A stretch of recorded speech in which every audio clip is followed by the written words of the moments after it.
সর্বক্ষেত্রে পুলিশি ব্যবস্থাকে নিরপেক্ষতা বজায় রাখতে হবে।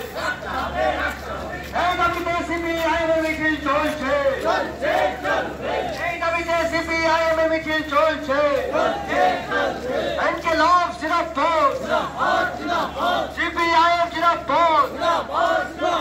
বর্গা ও পাট্টা উচ্ছেদের ক্ষেত্রে পুলিশ প্রশাসনকে বর্গাদের পাট্টাদের স্বার্থ রক্ষা করতে হবে।